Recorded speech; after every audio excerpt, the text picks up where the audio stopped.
الحمدللہ رب العالمین والعاقبۃ للمتقین والصلاۃ والسلام علی سید الانبیاء والمرسلین۔ قال اللہ تعالی وتبارک فی القرآن المجید والفرقان الحمید۔ بسم اللہ الرحمن الرحیم۔ ما کان محمد ابا احد من رجالکم ولکن رسول اللہ وخاتم النبیین وکان اللہ بکل شیء علیما۔ ان اللہ وملائکتہ یصلون علی النبی یا ایھا الذین آمنوا صلوا علیہ وسلموا تسلیما۔ الصلاۃ والسلام علیک یا رسول اللہ وعلی آلک واصحابک یا حبیب اللہ۔ الصلاۃ والسلام علیک یا نبی الرحمۃ وعلی آلک واصحابک یا راحۃ العاشقین۔ تمام حمد و ثنا تعریف و توصیف اللہ جل مجدہ الکریم کی ذات بابرکات کے لیے، جو خالق کائنات بھی ہے اور مالک شہنشاہات بھی۔ اللہ جل وعلا کی حمد و ثنا کے بعد حضور نبی اکرم شفیع امم رسول محتشم نبی مکرم، اللہ کے پیارے امت کے سہارے، رب کے محبوب دانائے غیوب، مالک رقاب امم، فخر عرب و عجم، والی کون و مکان، سیاہ لا مکان، سید انس و جان، سرور لالا رخاں، نیر تاباں، سرنشین مہوشاں، ماہ خوباں، شہنشاہ حسینہ، تتمہ دوراں، سر خیل زہرہ جمالاں، جلوہ صبح ازل، نور ذات لم یزل، باعث تکوین عالم، فخر آدم و بنی آدم، نیر بطحا، راستار ما اوہا، شاہد ما طغا، صاحب علم نشرہ، معصوم آمنہ احمد مجتبیٰ، حضرت محمد مصطفیٰ صلی اللہ علیہ وسلم کے حضور ناز میں اپنی عقیدتوں، ارادتوں اور محبتوں کا خراج پیش کرنے کے بعد واجب الاحترام ذویل احتشام برادران اسلام، السلام علیکم ورحمۃ اللہ وبرکاتہ۔ ماہ صیام رمضان المبارک کا دوسرا جمعۃ المبارک اپنے دامن میں روشنیاں لیے جلوہ فراز ہے۔ اللہ اس ماہ نور کی برکتیں ہم سب کو نصیب فرمائے۔ مسئلہ ختم نبوت اور رد مرزائیت کے حوالے سے آج کچھ ضروری اور اہم باتیں آپ کے گوش گزار کرنے کی کوشش کروں گا۔ اللہ تعالیٰ میری زبان پہ کلمۃ الحق جاری فرمائے۔ سورۃ الاحزاب میں ارشاد فرمایا گیا، ما کان محمد ابا احد من رجالکم ولکن رسول اللہ وخاتم النبیین، کہ محمد صلی اللہ علیہ وآلہ وسلم تم مردوں میں سے کسی کے باپ نہیں ہیں، وہ اللہ کے رسول اور آخری نبی ہیں، سلسلہ نبوت کا نقطہ اختتام ہیں، آخری رسول آخری نبی ہیں۔ بے شک اللہ ہر شے کو جاننے والا ہے۔ 14 صدیوں سے آج تک امت اس بات پہ متفق ہے، کوئی دوسری رائے موجود نہیں ہے کہ حضور آخری نبی ہیں، حضور کے بعد کوئی نبی نہیں آ سکتا، نہ تشریعی نہ غیر تشریعی، نہ ذلی نہ بروزی۔ نبوت کا دروازہ قطعاً بند ہے، وحی کا سلسلہ منقطع ہو چکا ہے۔ حضور نبی رحمت صلی اللہ علیہ وآلہ وسلم وہ آخری رسول ہیں جن کے بعد نہ کسی رسول کی گنجائش ہے نہ کسی نبی کی گنجائش ہے۔ حضرت امام ابن کثیر نے اس آیت کریمہ کی تشریح میں لکھا، فہذہ الآیہ نص فی انہ لا نبی بعدہ، یہ آیت اس بات پہ نص ہے کہ حضور کے بعد کوئی نبی نہیں ہوگا۔ پھر فرماتے ہیں جب حضور کے بعد نبی نہیں ہوگا تو پھر رسول کیسے ہو سکتا ہے؟ یہ بطریق اولا ثابت ہوتا ہے، فلا رسول بعدہ، حضور کے بعد کوئی رسول بھی نہیں ہوگا۔ اللہ تعالیٰ نے قرآن مجید کی حفاظت اپنے ذمہ کرم پہ لی، باقی کتابیں جو ہیں وہ بھی تو اللہ کی منزل کتابیں ہیں، تورات، زبور، انجیل، مختلف صحیفے، ان کی حفاظت اللہ نے اپنے ذمہ کرم پہ نہیں لی، جبکہ وہ بھی کتابیں اللہ کی ہیں، کلام اللہ کا ہے۔ قوم نے تحریف کی، تغیر و تبدل کر دیا، رد و بدل کر دیا۔ قرآن میں تغیر ممکن نہیں ہے، تحریف نہیں ہو سکتی، ایک زیر اور زبر کو بھی نہیں بدلا جا سکتا۔ پچھلے کتنے نبی تھے جن کو شہید کر دیا گیا؟ بنی اسرائیل نے 70 نبیوں کو قتل کیا۔ اللہ نے حضور علیہ السلام کی حفاظت اپنے ذمہ کرم پہ لی۔ محبوب تیرا کوئی بال بھی بیکا نہیں کر سکتا۔ واللہ یعصمک من الناس، لوگوں سے آپ کی حفاظت اللہ خود فرمائے گا۔ باقی نبیوں کی حفاظت کیوں نہ ہوئی اور انہیں شہید کر دیا گیا، اور حضور کی حفاظت اپنے ذمہ کرم پہ اللہ نے کیوں دی؟ اس کا سادہ سا جواب ہے، کوئی نبی شہید کر دیا جاتا ہے، کوئی بات نہیں، نیا نبی آئے گا اور اللہ کے حکم اور پیغام کو لوگوں تک پہنچانے کا فریضہ ادا کرے گا۔ لیکن حضور کے بعد کوئی نبی نہیں ہے، اس لیے حضور کی حفاظت کی تاکہ یہ نبوت کے کام کا اتمام کرے۔ حضور کے بعد کوئی شریعت نہیں ہے، حضور کی شریعت کے بعد اسی طرح قرآن کے بعد کوئی کتاب نہیں ہے۔ فَبِأَيِّ حَدِيثٍ بَعْدَهُ يُؤْمِنُونَ، کہ قرآن کے بعد آپ کس پہ ایمان لاؤ گے؟ یہ آخری کتاب ہے، اس لیے اگر اس میں بھی تحریف راہ پا جاتی ہے تو لوگوں کے لیے ہدایت کے چشمے سوکھ جاتے ہیں۔ اس لیے قیامت تک یہ باقی رہے گی تاکہ ہدایت کے متلاشیوں کے لیے یہ نور روشنی بانٹتا رہے۔ اس لیے اللہ تعالیٰ نے اس کتاب کو قیامت تک کے لیے باقی رکھا، اور اس میں تحریف راہ نہیں پا سکتی کیونکہ کوئی اور کتاب ہی نہیں آئے گی۔ حضور علیہ السلام کی حفاظت کی کیونکہ کوئی اور رسول نہیں آئے گا۔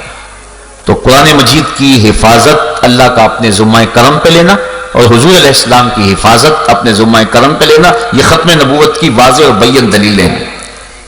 حضور نبی رحمت صلی اللہ علیہ وسلم نے ارشاد فرمایا کہ میری مثال ایسے ہے جس طرح کسی شخص نے کوئی خوبصورت عمارت بنائی، لوگ اس میں گھوم پھر کے دیکھتے ہیں تو اس کی خوبصورتی سے خوش ہوتے ہیں، لیکن ایک جگہ پر ایک اینٹ نہیں لگی ہوئی، اس کو دیکھ کر کے حیرت زدہ ہوتے ہیں کہ اتنی خوبصورت عمارت اور یہ اینٹ نہیں لگی ہوئی۔ فرمایا فَأَنَا اللَّابِنَةُ وَأَنَا خَاتَمُ النَّبِيِّينَ وَلَا نَبِيَّ بَعْدِي، میں قصر نبوت کی وہ آخری اینٹ ہوں اور میں خاتم النبیین ہوں، میرے بعد کوئی نبی نہیں آئے گا۔ تو قصر نبوت کی آخری اینٹ جس کے بعد کوئی گنجائش باقی نہیں رہ جاتی۔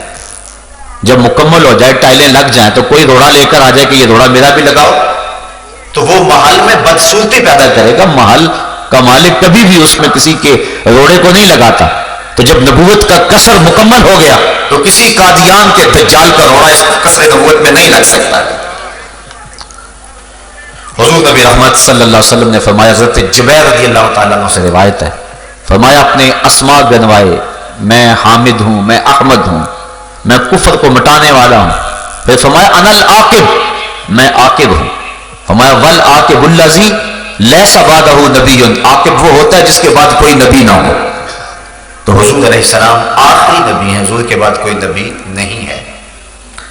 حضرت ابو امامہ الباہلی رضی اللہ تعالی عنہ کو حضور نے فرمایا وَأَنَا آخِرُ الْأَنْبِيَاءِ وَأَنْتُمْ آخِرُ الْأُمَمِ، میں آخری نبی ہوں اور تم آخری امت ہو، میرے بعد نبی کوئی نہیں، تمہارے بعد امت کوئی نہیں۔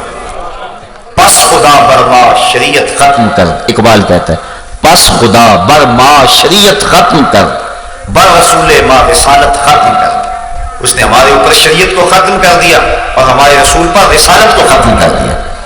آخری رسول ہے، اب کسی رسول کی کوئی گنجائش باقی نہیں رہتی ہے۔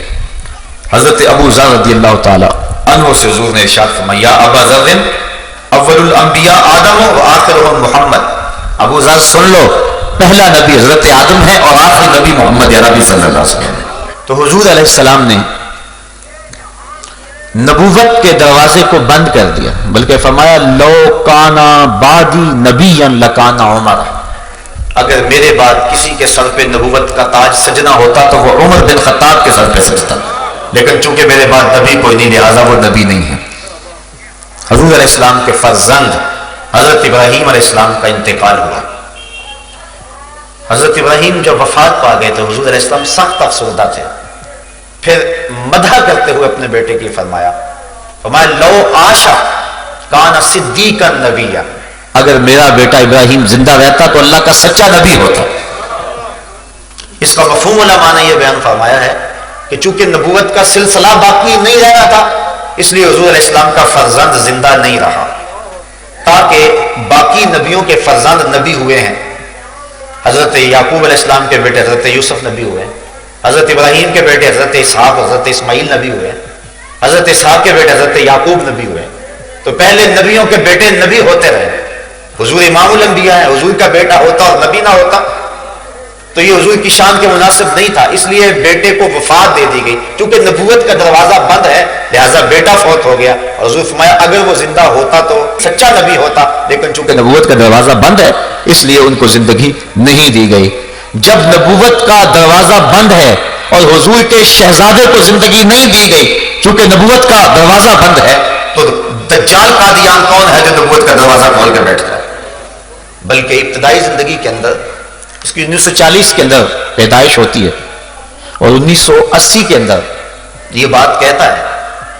یہی مفہوم جو ختم نبوت کا ہے یہ خود بیان کرتا ہے اپنی ایک کتاب ازالہ اوہام کے صفحہ نمبر 576 جلد نمبر 2 میں لکھتا ہے وہ وعدہ کر چکا ہے کہ بعد حضرت کے کوئی رسول نہ بھیجا جائے، یعنی حضور کے بعد کوئی رسول نہیں ہے، یہ اللہ نے وعدہ کیا ہے۔ اور پھر خود کہتا ہے انا خاتم الاولیاء لا ولی بعد، میں آخری ولی ہوں، میرے بعد ولی کوئی نہیں۔ یہ اس نے من گھڑت وہی گڑی، نبی تو ہو نہیں سکتا حضور کے بعد، اور وہ یہ کہہ چکا ہے، اقرار کر چکا ہے، کہتا چلو ولی ہو سکتا ہے، میں آخری ولی ہوں، میرے بعد کوئی ولی نہیں ہو سکتا۔ آسمانی فیصلہ نامی یہ کتاب میں لکھتا ہے اے مسلمانوں کی ذریت کہلانے والوں، دشمن قرآن مت بنو اور خاتم النبیین کے بعد سلسلہ نبوت جاری نہ کرو۔ یہ خود اقرار کرتا ہے، خود بات کرتا ہے، اور پھر ایک وقت آتا ہے 1901 کے اندر خود نبی بن بیٹھتا ہے اور کہتا ہے سچا خدا وہ ہے جس نے قادیان میں اپنا رسول بھیجا۔ ایک جگہ پہ کہتا ہے کہ جو جھوٹا شخص ہوتا ہے اس کے کلام میں تناقض ضرور ہوگا، پہلے کچھ کہے گا بعد میں کچھ کہے گا۔ خود ہی کہتا ہے کہ جھوٹے شخص کے کلام میں تناقض ضرور ہوتا ہے، پہلے کہتا ہے کہ مسلمانوں کی ذریت کہلانے والوں دشمن قرآن نہ بنو اور خاتم النبیین کے بعد سلسلہ نبوت جاری نہ کرو، اور پھر خود کہتا ہے سچا خدا وہ ہے جس نے قادیان میں رسول بھیجا، اور خود کہتا ہے کہ جو جھوٹا ہوگا اس کے کلام میں تناقض ضرور ہوگا، لہذا پہلے کچھ کہہ رہا ہے پھر اس کے برعکس کہہ رہا ہے، اور یہ کلام کا تناقض ہے، اور یہ اس کے جھوٹا ہونے کے لیے کافی ہے، وہ اپنے فتوے کی خود ہی ضد میں آ گیا، خود کہہ کے خود اس کے اندر پھنس رہا ہے۔ تو یہ 14 صدیوں سے امت کا طے شدہ اور متفقہ فیصلہ ہے کہ حضور کے بعد کوئی نبی، کوئی رسول، کوئی پیغمبر نہیں آ سکتا ہے۔ 2 اشخاص نے حضور کے دور میں اعلان نبوت کیا، ایک اسود انسی نے اور ایک مسلمہ کذاب نے۔ اسود انسی یمن کا رہنے والا تھا، اس نے اعلان نبوت کر دیا کہ میں بھی نبی ہوں۔ تو حضرت زریب بن کلیب رضی اللہ تعالی عنہ ایک صحابی تھے، تو ان کو کہنے لگا کہ میری نبوت کا اقرار کرو، وہ کہنے لگے میں نہیں کرتا، تیری جھوٹی نبوت کا میں انکار کرتا ہوں، ڈنڈے کی چوٹ پہ انکار کرتا ہوں۔ اس نے حضرت زریب بن کلیب کو پکڑ کے جلتی ہوئی آگ میں ڈال دیا، اللہ نے حضرت زریب بن کلیب کے ایک بال کو بھی جلنے نہیں دیا۔ اور جب یہ خبر پہنچی تو حضور نے صحابہ کو بتایا، تو حضرت عمر فاروق رضی اللہ تعالیٰ عنہ عرض کرنے لگے اللہ کا شکر ہے جس نے امت محمدیہ میں ایسا شخص پیدا کیا ہے جس کو حضرت ابراہیم علیہ السلام کی طرح آگ نے نہیں چھوا ہے۔ پھر حضرت فیروز نامی ایک صحابی نے اس کا کام تمام کر دیا، اور 3-4 مہینوں کے اندر اندر ہی وہ اپنے انجام کو پہنچ گیا۔ دوسرا شخص جس نے حضور کے دور میں اعلان نبوت کیا وہ تھا مسلمہ کذاب۔ اس نے اعلان نبوت کر دیا، بلکہ حضور کے پاس بہت سارے لوگ لے کر آیا، کہنے لگا کہ آپ میرے ساتھ وعدہ کریں کہ آپ کے بعد میں خلیفہ بنوں گا آپ کا، تو میں آپ کو مان لیتا ہوں۔ حضرت ابو ہریرہ رضی اللہ تعالی عنہ یا حضرت ابن عباس رضی اللہ تعالی عنہ سے روایت ہے، فرماتے حضور تشریف لائے، حضور کے ہاتھ میں کھجور کی ٹہنی کا ایک ٹکڑا تھا، اور حضور فرمایا تو خلافت کی بات کرتا ہے، میں تجھے سوکھی ہوئی شاخ بھی دینے کو تیار نہیں ہوں، اور فرمایا تو ہلاک ہو، اور پھر ایسا ہی ہوا۔ حضرت سیدنا صدیق اکبر رضی اللہ تعالیٰ عنہ کے دور میں جب اس نے پوری قوت کے ساتھ پر پرزے نکالے تو آپ نے حضرت خالد بن ولید کی قیادت میں 13,000 کا لشکر بھیجا، اور مسلمہ کذاب کی سرکوبی کے لیے ان کو میدان عمل میں اتارا. اور یمامہ میں جو لڑائی ہوئی، جنگ یمامہ جسے کہتے ہیں، اس میں مسلمانوں نے جو بہادری کے جوہر دکھائے اور جھوٹی نبوت کے دعوے دار کو جس طرح ناک کو چنے چبوائے، وہ تاریخ کا روشن باب ہے. آپ اسلامی تاریخ دیکھیں، حضور علیہ السلام نے جتنی بھی جنگیں لڑی ہیں، ساری جنگوں میں کل 212 لوگ شہید ہوئے مسلمانوں کی طرف سے. یہ اس قدر محتاط لڑائی کی ہے اور مسلمانوں نے اتنا کم نقصان اٹھایا ہے. لیکن اسی جنگ یمامہ کے اندر 1200 صحابہ شہید ہوئے، جن میں حضرت عقبہ بن عامر بھی ہیں، حضرت زید بن خطاب بھی ہیں، اور بھی کئی متعدد معتبر صحابہ ہیں. 370 قرآن کے قاری بھی ہیں، 370 قرآن کے قاری بھی ہیں، مہاجرین بھی ہیں، انصار بھی ہیں، تابعین بھی ہیں. 1200 صحابہ نے اس معاملے کو اتنا اہم سمجھا کہ اپنی جان قربان کر دی. بلکہ حضرت حبیب بن زید انصاری یہ ختم نبوت کے پہلے شہید ہیں. تحفظ ختم نبوت کی پہلی قربانی حضرت حبیب بن زید انصاری نے دی. مسلمہ کذاب کے بندے انہیں پکڑ کے لے گئے اور مسلمہ کے پاس پیش کیا. تو اس نے کہا کہ محمد اللہ کے رسول ہیں؟ کہا ہاں محمد اللہ کے رسول ہیں. تو پھر کہنے لگا مسلمہ کذاب اللہ کا رسول ہے؟ آپ نے فرمایا میں سنتا ہی نہیں ہوں، یعنی ایسی بکواس میں سننے کے لیے تیار نہیں. اس نے آپ کا ہاتھ کاٹ دیا. پھر کہا محمد اللہ کے رسول ہے؟ کہا محمد اللہ کے رسول ہے. کہا مسلمہ اللہ کا رسول ہے؟ کہا میں سنتا ہی نہیں ہوں. اس نے دوسرا ہاتھ کاٹ دیا. پھر اس نے کہا کہ مسلمہ اللہ کا رسول ہے؟ کہا میں نہیں سنتا. پھر پاؤں کاٹ دی. پھر کہا کہ مسلمہ اللہ کا رسول ہے؟ آپ نے کہا میں سننا نہیں چاہتا. دوسرا پاؤں کاٹ دیا. اس طرح ایک ایک عضو بدن کاٹتا رہا. لیکن حضرت حبیب بن زید انصاری کہتے رہے کہ میں تیری جھوٹی نبوت کا کبھی بھی قرار نہیں کر سکتا. ٹکڑے ٹکڑے ہو گئے لیکن حضور کی ختم نبوت کی حفاظت فرمائی.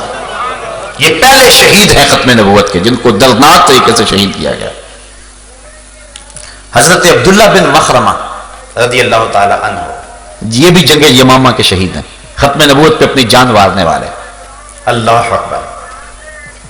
انہوں نے اللہ سے یہ عرض کی تھی کہ مالک اتنی دیر تک مجھے شہادت نہ دینا جب تک میرے جوڑ جوڑ پہ زخم نہ آ جائے. اس راستے میں لڑتے ہوئے ہر جوڑ پہ جب تک زخم نہ آئے مجھے شہادت نہ دینا.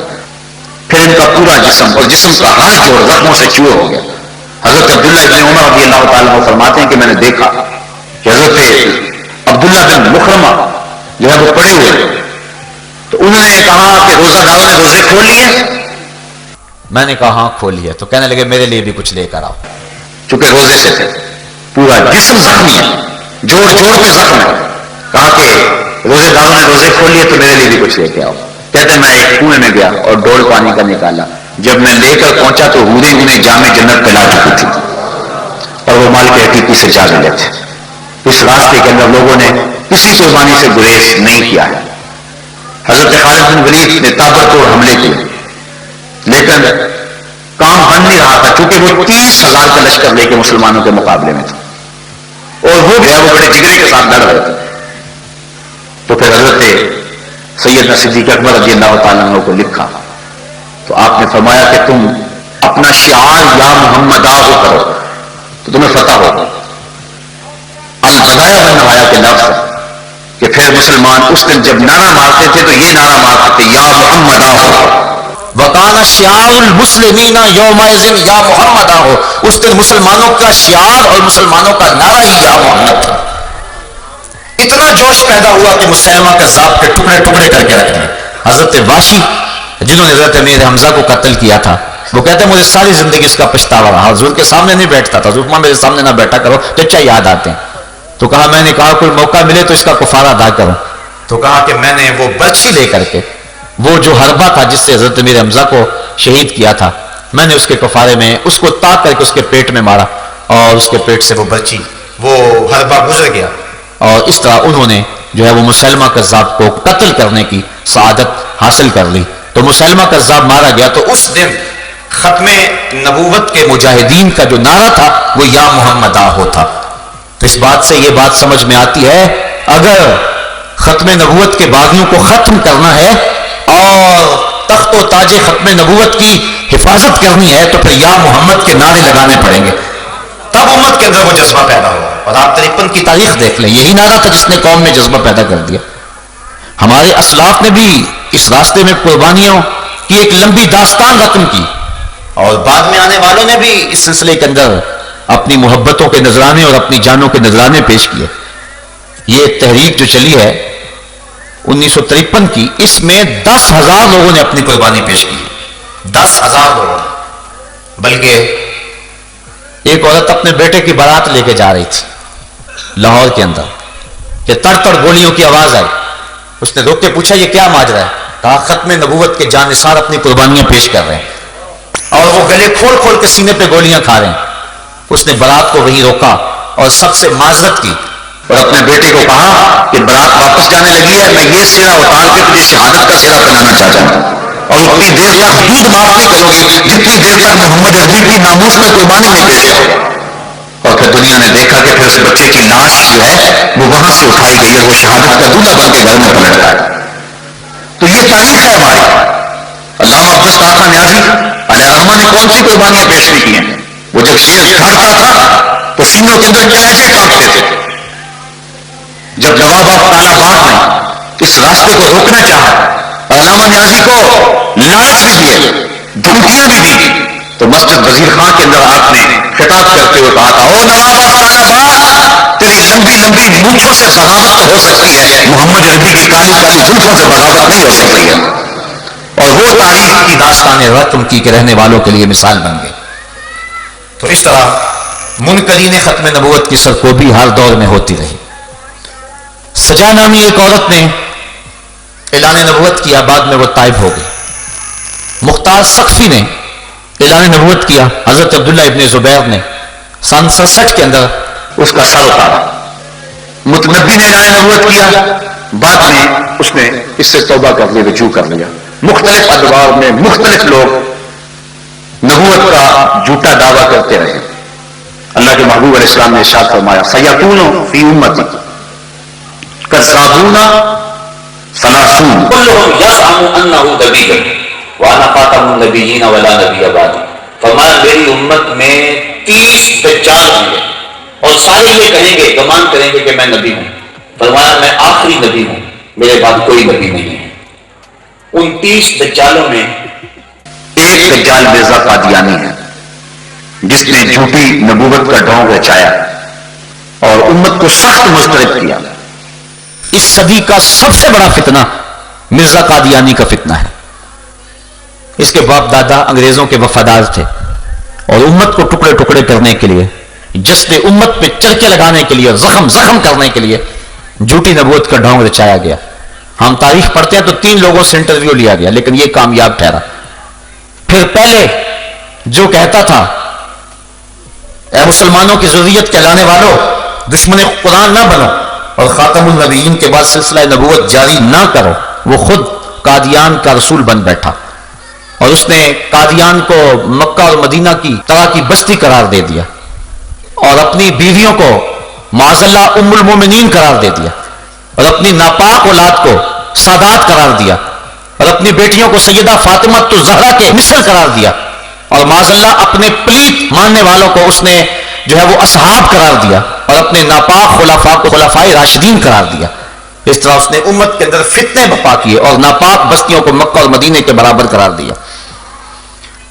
اللہ تعالیٰ نے اس کے شر سے امت کو محفوظ فرمانا تھا. 1840 کے اندر یہ پیدا ہوا اور 1880 سے لے کر 1891 تک حیات مسیح کا منکر رہا.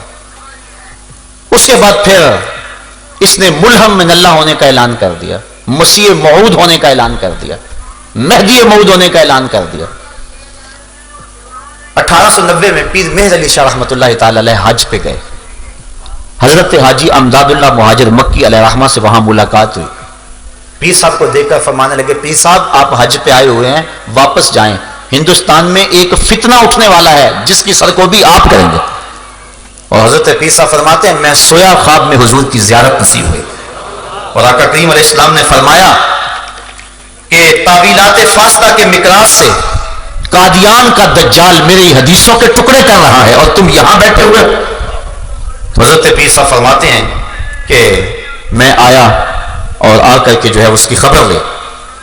اعلیٰ حضرت امام اہل محبت نے سب سے پہلے مرزا قادیانی کے حفوات پر کفر کا فتویٰ دیا اور 5 رسائل لکھے، اور پیر صاحب نے شمس الہدایہ کے نام سے کتاب لکھی. پھر مرزا قادیانی نے اس کے جواب کے اندر شمس بازرہ کے نام سے اپنے ایک مرید اور خلیفے سے کتاب لکھوائی. پیر صاحب نے اس کے مقابلے میں پھر سیف چشتیائی لکھی. آج تک اس کے کئی ایڈیشن چھپ چکے ہیں. مرزائیوں کو آج تک اس کتاب کے جواب دینے کی ہمت پیدا نہیں ہوئی. یہ حضرت پیر میر علی شاہ صاحب کی زندہ کرامت ہے کہ آج تک سیف چشتیائی کا جو ہے وہ جواب نہیں ہو سکا ہے. مرزا قادیانی نے جب 1901 میں نبوت کا اعلان کیا، پہلے وہ مسیل مسیح بنا، مہدی موعود بنا، ملہم من اللہ بنا، کئی اس نے رنگ بدلے، ذلی، بروزی، غیر تشریح نبی، امتی نبی، کئی روپ دھارے. پھر اس کے بعد باقاعدہ طور پہ اس نے 1901 کے اندر باقاعدہ نبوت کا اعلان کر دیا اور کہہ دیا کہ میں خاتم النبیین ہوں، بلکہ اپنے آپ کو رحمت للعالمین کہہ دیا. بلکہ یہ کہا کہ انا آتینا کل کوثر، یہ میرے اوپر اتری ہے اور معراج پہ میں گیا ہوں اور یہ آیت میرے حق میں نازل ہوئی ہے. طرح طرح کی افواہ اس نے بکنا شروع کر دی. وہی شخص جو پہلے کہتا تھا کہ اے مسلمانوں دشمن قرآن نہ بنو اور قرآن کا مقابلہ نہ کرو، نبوت کا دروازہ نہ کھولو، اب خود ہی کھول کے بیٹھ گیا اور خود کہا کہ جس کے کلام میں تناقض ہوگا وہ جھوٹا ہوگا، اور اپنے جھوٹ کو خود ہی اپنے عمل سے ثابت کر رہا ہے. تو علماء نے جو ہے وہ اس کا مقابلہ کیا. یہ روز کوئی نہ کوئی بات بکنے لگا اور 72 کتابیں اس نے سرسے میں لکھی اور کہنے لگا میرے اوپر وہی آسمان کی بارش کی طرح برستی ہے، کبھی اردو میں کبھی انگلش میں. وہ ٹیچی ایک فرشتہ اس نے مقرر کیا ہوا تھا، پتہ نہیں وہ کون تھا، وہ آ کے اس کو وہی دے جایا کرتا تھا اور الٹی سیدھی ٹیڑھی میڑھی باتیں جو ہیں وہ وہی کے نام سے افواہ بکا کرتا تھا. بلکہ جو شخص اس کی نبوت کا اقرار نہیں کرتے اس کے بارے میں اس نے سخت رویہ اختیار کیا. وہ کہتا ہے کہ کنجریوں کے بچوں کے بغیر جن کے دلوں پر اللہ نے مہر لگا دی، باقی سب میری نبوت پہ ایمان لا چکے ہیں. آئینہ کمالات میں اس نے لکھا. پھر اس کے بعد نجم الہدا کے صفحہ نمبر 10 پہ لکھا دشمن ہمارے بیابانوں کے خنزیر ہو گئے اور عورتیں ان کی کتیوں سے بڑھ گئیں. پھر اس بدبخت نے ازالہ اوہام کے اندر لکھا ان لوگوں نے چوروں، قذاقوں اور حرامیوں کی طرح اپنے محسن گورنمنٹ پر حملہ کر دیا تھا. یہ وہ بدبخت شخص ہے کہ جس نے امت کو گالیاں بکی اور جو اس کی جھوٹی نبوت کو نہیں مانتا تھا وہ شخص اس کے لیے گردن زدنی ٹھہرا اور اس کو اس نے خنزیر، ولد الحرام، زنا کی اولاد اور عورتوں کو کتیوں سے بدتر قرار دیا، جبکہ یہ سب کچھ خود تھا اور اس کی اولاد و ذریت خود تھی. مسلمان کبھی بھی ایسے پلیت شخص کو نہیں مان سکتے. حضرت امام اعظم امام ابو حنیفہ نے فتویٰ دیا کہ جو شخص یہ دعویٰ کرے کہ میں نبی ہوں، فرمایا وہ شخص کافر ہے، جو اسے مانے وہ بھی کافر ہے. من شکا فی کفر ہی و عذاب ہی فقد کفرا، جو اس کے کفر میں شک کرے وہ بھی کافر ہے. اور جو شخص ایسے مفتری، کذاب اور دجال سے معجزہ طلب کرے وہ بھی کافر ہے. اسے معجزہ بھی طلب نہیں کرنا چاہیے، وہ جھوٹا، بالکل جھوٹا، حضور کے بعد کوئی نبی نہیں آ سکتا ہے. تو اس نے یہاں تک بکا کہ جو مجھے نہیں مانتا وہ کتا ہے اور خنزیر ہے اور ولد الحرام ہے. اور ایک موقع پہ کہتا ہے میری زبان زیب نہیں دیتی کہ کسی کو گالیاں دوں، اور خود ہی یہ گالیاں بکتا چلا جا رہا ہے. اس نے ازواج رسول کی توہین کی، حضور کی شہزادیوں کی توہین کی، اللہ کے رسول اور نبیوں کی توہین کی، سارے ولیوں کی توہین کی، جمی مسلمانوں کی توہین کی، اور عذاب میں مبتلا ہوا. سینکڑوں بیماریوں کے اندر مبتلا تھا، ایک پل سے چین نہیں ملتا تھا. حضرت پیر میر علی شاہ صاحب کو چیلنج دیا. اس کا خیال تھا گوشہ نشین بزرگ ہیں، کب میرے چیلنج پہ لبیک کہیں گے، میری حفوات کو اور میری بکواس کو کب اہمیت دیں گے. لیکن حضور کی ختم نبوت کا مسئلہ تھا، وہ حجرے سے باہر نکل آئے. جب لاہور میں پہنچے تو مرزا کو آنے کی ہمت اور طاقت نہ ہوئی اور ذلیل و رسوا ہوا. اور پیر میر علی شاہ صاحب ابھی لاہور میں ہی تھے، بلکہ آپ اپنی رہائش جب وہاں مقرر تھی عارضی طور پہ، وہاں سے نکل کے شاہی مسجد میں جا رہے تھے جو جگہ مقرر تھی مناظرے کے لیے وقت معین پر. تو راستے کے اندر پیلے رنگ کے اشتہار لگے ہوئے تھے کہ پیر میر علی شاہ میدان چھوڑ کے بھاگے، حالانکہ وہ خود نہیں آیا اور پیر میر علی شاہ ان کے ساتھ جلوس جا رہا ہے اور راستے کے اندر اشتہار لگے ہیں کہ وہ بھاگ گئے. اور لوگ حیرت زدہ ہو رہے تھے کہ یہ کتنا جھوٹ کا پلندہ ہے اور کتنی بکواسات ہے کہ ہم تو جا رہے ہیں اور ہمارے سے پہلے اشتہار لگے ہوئے ہیں کہ پیر میر علی شاہ صاحب بھاگ گئے. اللہ تعالیٰ نے اسلام کو فتح اور کامیابی عطا فرمائی اور پیر میر علی شاہ صاحب سرخرو ہوئے اور یہ نہ آ سکا. پھر اس نے تعویل یہ کی چونکہ وہاں لوگ بکھرے ہوئے تھے اگر میں جاتا تو بڑا نقصان ہوتا. یہ کیسا نبی ہے جو لوگوں سے ڈر رہا؟ اللہ کے نبی تو ہزاروں کے لشکر میں کود جاتے ہیں لیکن ان کے سینے کے اندر کوئی خوف پیدا نہیں ہوتا ہے. وہ تو جلتی ہوئی آگ میں چھلانگ لگا دے تو آگ ان کا بال بھی بیکا نہیں کرتی ہے. یہ کیسا جھوٹا نبی ہے کہ جو ڈرتا ہے کہیں مجھے کوئی قتل نہ کر دے. پھر اس نے مختلف قسم کی پیشگوئیاں کرنی شروع کر دی اور کہنے لگا کہ اگر ثابت ہو کہ میری 100 پیشگوئی سے ایک بھی جھوٹی نکلی تو میں اقرار کرتا ہوں کہ میں جھوٹا ہوں. یہ حاشیہ 40 میں اس نے لکھا. پھر جو بھی اس نے پیشگوئی کی وہ سچی ثابت نہ ہوئی. ہوا اس طرح کہ 1891 میں اس کا ایک قریبی عزیز تھا احمد بیگ. اس کی ایک بیٹی تھی محمدی بیگم. اس پہ اس کی نظر پڑ گئی اور پھر اس نے اپنی طرف سے من گھڑت وہی گڑی کہ محمدی بیگم کا میرے ساتھ نکاح قرار پا گیا ہے اور ہر صورت میں وہ میرے نکاح میں آئے گی.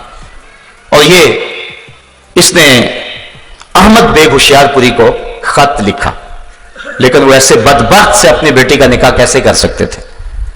جب بات نہ بنی تو اس نے پھر خط لکھا کہ اگر تم نے محمدی بیگم کی کسی جگہ شادی کی تو جس مرد کے ساتھ شادی کرو گے 2.5 سال کے اندر اندر وہ مر جائے گا اور اس کا باپ بھی 3 سال کے اندر اندر مر جائے گا اور یہ سخت اذیت کی زندگی یہ جو 2.5 سال ہوں گے گزارے گی. پھر اس کے بعد میرے نکاح میں آئے گی. تو جب آخر میں میرے نکاح میں آنا ہے تو ابھی میرے نکاح میں سے دے دو.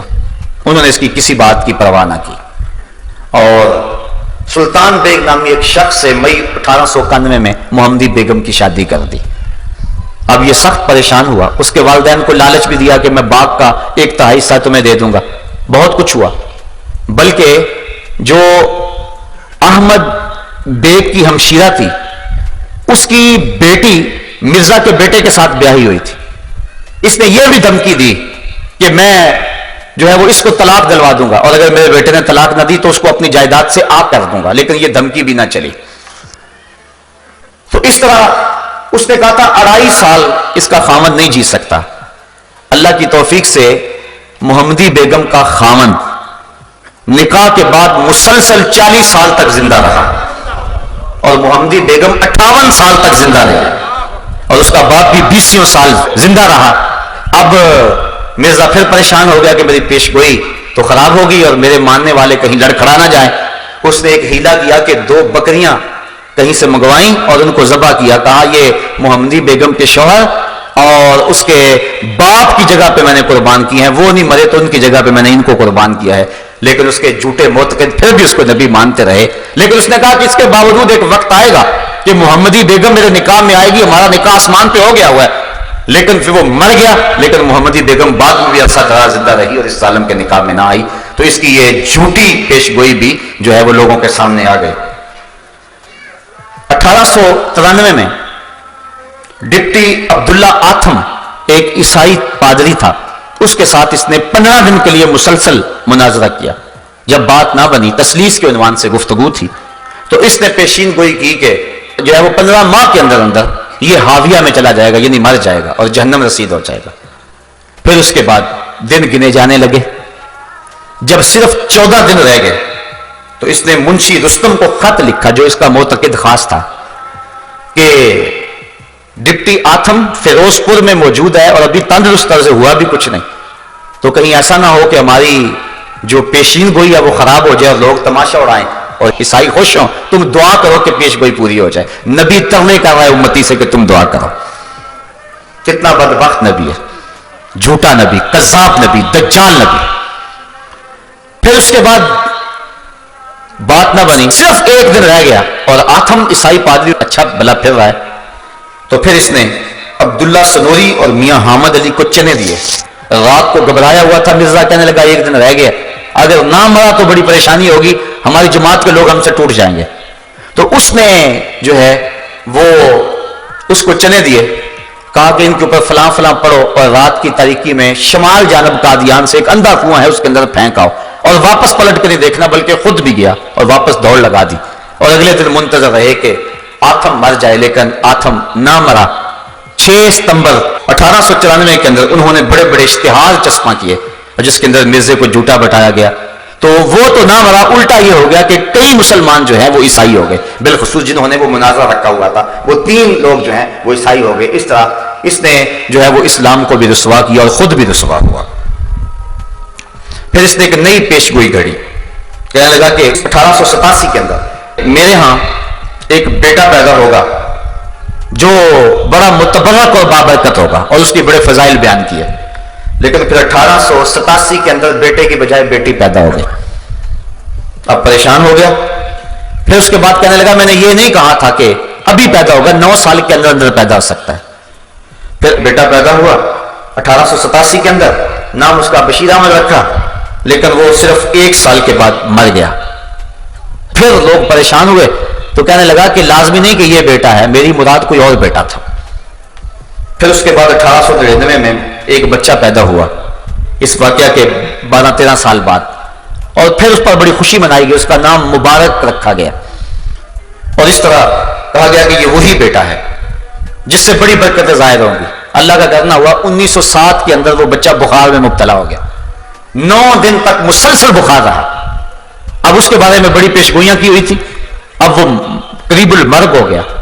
حکیم نور الدین کو بلوایا گیا جو اس کا بعد میں خلیفہ بھی بنا، تو مرزا نے دیکھا تو اس کی چونکہ نبض ٹھنڈی ہو گئی تھی تو جسم کی گرمی کم ہو گئی، تو اتنی دیر تک حکیم نور الدین آ گیا، اس نے نئی وحی گڑھ لی، کہنے لگا کہ مجھے ابھی ابھی وحی آئی ہے کہ مبارک کا بخار اتر گیا۔ تو حکیم نور الدین نے آگے بڑھ کے جب نبض پہ ہاتھ رکھا تو نبض اتر چکی تھی، کہنے لگا حضرت یہ تو جا رہا ہے، رخصت ہو رہا ہے، آپ جلدی سے کستوری لائیں۔ وہ کستوری لینے گئے تو ابھی وہ دروازہ کھول ہی رہے تھے، تالا کھول ہی رہے تھے کہ بڑی حسرت سے حکیم نور الدین نے کہا کہ حضرت اس کی تو روح پرواز کر گئی ہے۔ اس نے ابھی ابھی بیچارے نے وہی گھڑی تھی کہ ابھی میں نے دیکھا کہ 9 دن کے بعد اس کا بخار ٹوٹ گیا، حالانکہ وہ بخار نہیں ٹوٹا تھا، اس کی جو ہے وہ روح نکل گئی تھی جس کی وجہ سے وہ اس کا جسم ٹھنڈا پڑ رہا تھا۔ تو اس نے کہا بخار اتر گیا، حکیم نور الدین نے بانڈا پھوڑ دیا، کہا بخار نہیں اترا، بیچارہ ویسے ہی مر گیا۔ تو اس طرح اس کی یہ پیشین گوئی بھی جو ہے وہ خراب ہو گئی، وہ ذلیل الرسوا ہو گیا۔ پھر اس نے ایک اور پیشین گوئی کی، کہا میں 80 سال یا 80 سال سے زیادہ عمر جیوں گا، یہ اس نے آرزو کی، اور جب مروں گا یا مکے میں مروں گا یا مدینہ میں مروں گا۔ لیکن پھر 26 مئی 1908 کو برانڈ رٹ روڈ لاہور احمدیہ بلڈنگ کے اندر لیٹرین کے اندر انتہائی ذلت کی موت مرا، اور 69 سال کی عمر میں مرا، جبکہ اس نے 80 سال سے زائد عمر کی پیشین گوئی کی تھی، کم از کم 11 سال اپنی پیشین گوئی سے پہلے ہی مر گیا۔ نہ مکے میں موت آئی نہ مدینے میں موت آئی، ایسے پلیتوں کو مدینے میں موت تو نہیں آیا کرتی، باتھ روم کے اندر جو ہے وہ اسے موت آئی۔ جب پیدا ہوا، خود اس کا بیان ہے مرزا قادیانی کا، کہتا ہے کہ میرے ساتھ ایک لڑکی پیدا ہوئی جس کا نام جنت تھا، وہ میرے سے پہلے پیدا ہوئی اور میرا سر اس کی ٹانگوں میں تھا، ذلیل ہو کے پیدا ہوا اور مرا بھی تو ذلیل ہو کے۔ اس طرح جھوٹی نبوت کا یہ دعوے دار ذلیل و رسوا ہو کر جہانی ہو گیا اور اس دنیا سے چلا گیا، اور ذلت اور کمینگی کی زندگی بسر کر کے جو ہے، لیکن امت کے ایک بہت سارے طبقے کو اذیت میں مبتلا کر گیا اور ان کو دکھ دے گیا، ساتھ کتنے لوگوں کا ایمان خراب ہو گیا۔ 102 سال ہو گئے اس ظالم کو مرے ہوئے، لیکن اس کے باوجود بھی آج ہزاروں کی تعداد کے اندر اس جو ہے وہ ٹیڑے میڑے دین کو، جس کی کوئی ٹانگ اور کوئی ہاتھ اور کوئی پیر ہی نہیں ہے، اس کو ماننے والوں کی ایک تعداد ہے۔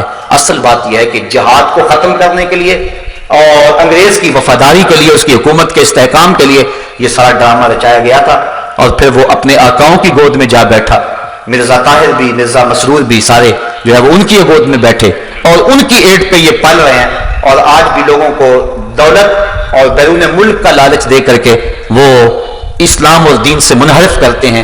ایک محتاط اندازے کے مطابق پاکستان کے اندر 1 سال کے اندر 10,000 لوگ مرزئی ہو جاتے ہیں، جو بیرون ملک کے چکر کے اندر اپنے آپ کو مرزئی لکھ دیتے ہیں۔ مرزئی ختم نبوت کا باغی ہے، مرزئی رسول اللہ کا دشمن ہے۔ کل قیامت کے دن کیا جواب دیں گے رسول کریم کے سامنے کہ چند ٹگوں کے لیے اپنے آپ کو مرزئی لکھ دیا۔ بعض لوگ کہتے ہیں چلو جی ہم جا لیں پھر اس کے بعد صحیح ہو لیں گے۔ یہ گکھڑ میں ایسا واقعہ ہوا، 4-5 سال ہوئے ہیں، ایک شخص نے مرزئی لکھا، پھر مہلت نہ ملی، موت آ گئی، پھر مسلمانوں نے قبرستان سے بھی نکال کے باہر پھینک دیا، نہ خدا ہی ملا نہ وصال سنم، نہ ادھر کے رہے نہ ادھر کے رہے۔ دنیا پہ بھی رسوائی اور آخرت کا بھی عذاب ہے۔ صاحبوں کبھی بھی ٹگوں پہ، پیسوں پہ، دولت پہ، اقتدار پہ اپنے ایمان جیسی متاع عزیز کا سودا نہ کرو۔ سب سے قیمتی متاع ہمارا ایمان ہے، لاکھوں کروڑوں اربوں کھربوں لوگ بھی قدموں میں ڈال دیں، ہمارے نبی نے فرمایا تھا یا عمی لو غدا الشمس فی یمینی والقمر علی یساری، اے چچا اگر چاند کو میرے دائیں ہاتھ میں رکھ دیں اور سورج کو بائیں ہاتھ میں رکھ دیں، جہان بھر کے خزانے میرے قدموں میں ڈھیر کر دیں، محمد بتوں کو پھر بھی جھوٹا ہی کہتا رہے. یہ کیا ہوا چند تکوں کے لیے لوگ دین بدل رہے ہیں؟ مرزائی ختم نبوت کا باغی ہے، اس سے اپنے آپ کو دور رکھیں. بعض لوگوں کو بڑی ہمدردی پیدا ہو جاتی ہے، جی ان سے بائیکاٹ کریں گے، ترس آتا ہے، وہ بھی ہمارے معاشرے کے لوگ ہیں. تمہیں دھوپ میں جلتے بلتے بچوں پہ ترس نہیں آتا جو بسوں میں پانی بیچ رہے ہیں اور کنڈکٹروں کے دھکے کھا رہے ہیں؟ ان 8 اور 10 سال کے بچوں پہ جو ہوٹلوں پہ برتن مانج رہے ہیں، کبھی ان پہ ترس نہیں آیا؟ ہوٹلوں کے پچھواڑے پہ جو سر جھکائے لائنوں میں بچہ کھچا لینے کے لیے کھڑے ہوئے، کبھی ان پہ ترس نہیں آیا تمہیں شاتمان رسول اور ختم نبوت کے باغیوں پہ ترس آتا ہے؟ ایک شخص نے حضرت عائشہ رضی اللہ تعالیٰ عنہ کی توہین کی. رات کو خواب میں حضور کو دیکھا، آقا نے رخ پھیر لیا. حضور فرمایا میری زوجہ کے بارے بات ہو اور تو کوئی بات ہی نہ کرے. کہنے لگا ما قدر، تو میرے میں طاقت نہیں تھی، میں کمزور تھا، بات نہیں کر سکا. فَأَوْمَا إِلَىٰ سَبَابِهِ وَالْوُسْطَىٰ، حضور نے سنگلی اور اس سنگلی سے اشارہ اس کی آنکھوں کی طرف کیا. إِلَىٰ عَيْنَيْهِ فَلَمَّا اسْتَيْقَظَ فَهُوَ أَعْمَىٰ، جب صبح اٹھا تو اندھا ہو چکا تھا. کہ میری زوجہ کے بارے میں کوئی بد زبان منہ کھولے تو اس کتے کی زبان کھینچ کیوں نہیں دی ہے؟ تو آج ختم نبوت کے باغی بھونک رہے ہیں اور رسول کریم کو سری گالیاں دیتے ہیں اور صحابہ رضوان اللہ علیہم اجمعین کو سری گالیاں دیتے ہیں. وہ اپنی ناپاک اور اپنی گندی اولاد کو حضور کی اولاد کے مشابہ قرار دیتے ہیں. ان کی افواج سے اپنے آپ کو بچائیں اور اپنے ایمان کی حفاظت کریں. اور اگر کسی محلے بستی میں اگر کوئی ایسا شخص ہے اس سے قطعاً بائیکاٹ کریں. کل قیامت کے دن تمہیں رسول اللہ اپنی رضا اور اپنی مرضی کا نور نصیب فرمائیں گے. اور اگر تم کسی مرزائی سے تعلق رکھو گے تو گنبد خضرا میں حضور کا دل دکھے گا کہ وہ تو ڈاکہ ڈالنے والے قصے نبوت پہ تم ان کو اپنی باہوں میں لے رہے ہو. مسلمانوں کو غیرت کا درس دیا ہے، غیرت کا سبق سکھایا ہے. صاحب آؤ اپنی زندگی کو اچھائی کا حسن دے لیں اور اپنے ایمان کی پوری طرح سے حفاظت کریں. وآخر دعوانا ان الحمدللہ رب العالمین. آفاق کے ہر گوشے میں قرآن سنا کر دم لینا، اب رکنا نہیں، اب تھمنا نہیں، فردوس میں جا کر دم لینا.